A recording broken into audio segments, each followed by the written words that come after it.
પ્રકરણ 3 વર્ષાવર્ણન પ્રસ્તાવના।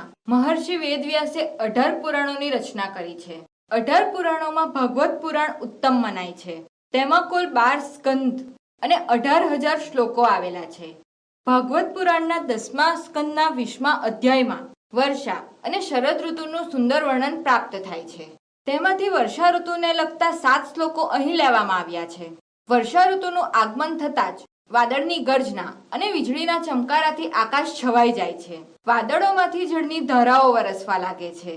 વરસાદનું આગમન થતાં ધરતી સુંદર બનીને શોભવા લાગે છે।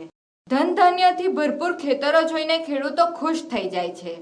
જળચર અને સ્થળચર પ્રાણીઓ એકદમ નવું રૂપ ધારણ કરે છે। ચારે બાજુ નવું ઘાસ ઉગી નીકળે છે, તેથી રસ્તાઓ ઢંકાઈ જાય છે। વર્ષાનું આગમન મોર માટે તો ઉત્સવ બની જાય છે। તેઓ મધુર ટહકાઓ કરીને પોતાની ખુશી વ્યક્ત કરે છે। આ કાવ્યની ખૂબી એ છે કે તેમાં વર્ષા ઋતુનું વર્ણન અત્યંત સુંદર શબ્દોમાં થયું છે। અહીં ઉપમા અલંકારનો પ્રયોગ રમણીય છે। વળી ઉપમાન તરીકે પસંદ કરેલા પદાર્થો ખૂબ જ આકર્ષક છે। જેમ કે ત્રીજા પદ્યમાં રાત્રિના પ્રારંભે અંધારામાં ચમકતા આજ્ઞાઓને પાંખડી લોકો સાથે અને નહીં દેખાતા ગ્રહોને વેદો સાથે સરખાવ્યા છે। કલયુગમાં પાપનું સામ્રાજ્ય પ્રવર્તે છે, તેથી પાંખડીઓનો પ્રભાવ જોવા મળે છે, જ્યારે વેદો સૌ ભૂલાઈ જાય છે।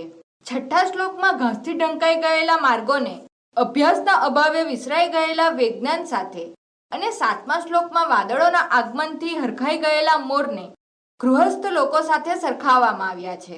5મા શ્લોકમાં નવવારી નિષેવયા અને હરિનિષેવયા શબ્દોના પ્રયોગમાં યમકની ચમકૃતિ છે। આ બધા પદ્યો અનુષ્ટુપ છંદમાં છે।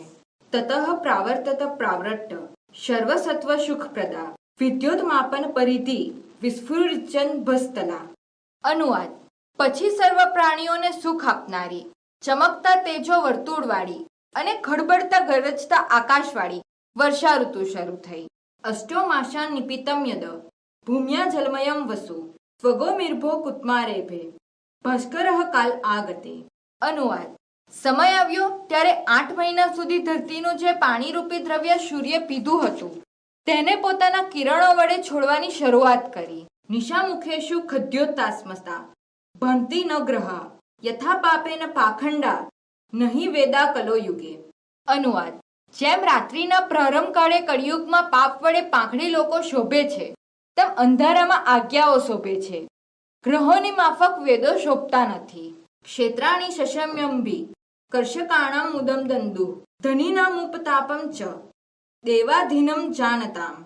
અનુવાદ: ખેતરો ધાન્યરૂપી સંપત્તિ વડે ખેડૂતોને આનંદ આપવા લાગ્યા, પરંતુ સર્વભાગ્યને અધીન છે આ વાતને ન જાણનારા અનાજનો સંગ્રહ કરનારા ધનવાનોને સંતાપ આપવા લાગ્યા।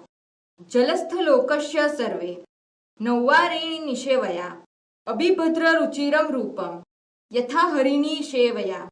અનુવાદ: ભક્ત જેમ ભગવાનની સેવા કરી રમણીય રૂપ ધારણ કરે, તેમ બધા જળ અને સ્થળમાં રહેનારાઓએ નવા જળનું સેવન કરવાથી રમણીય રૂપ ધારણ કર્યું હતું। માર્ગા બભુવઃ સંધિધાશ્રુ ણેચ્છતા રસંસ્કૃતા નાભ્યસ્મ્યાનાઃ શ્રુત્યોદ્વિજે કાલહતા ઇવ।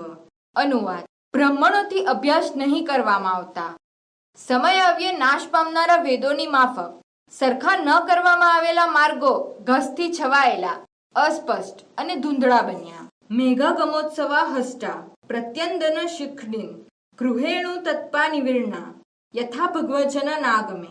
અનુવાદ: જેમ ભગવાનના ભક્તોનું આગમન થતા થાકેલા સંતાપ પામેલા ગૃહસ્થો આનંદ અનુભવે છે, તેમ વાદળાના આગમનને ઉત્સવ માનનારા હર્ષ પામેલા મયુરો નાચી ઉઠ્યા।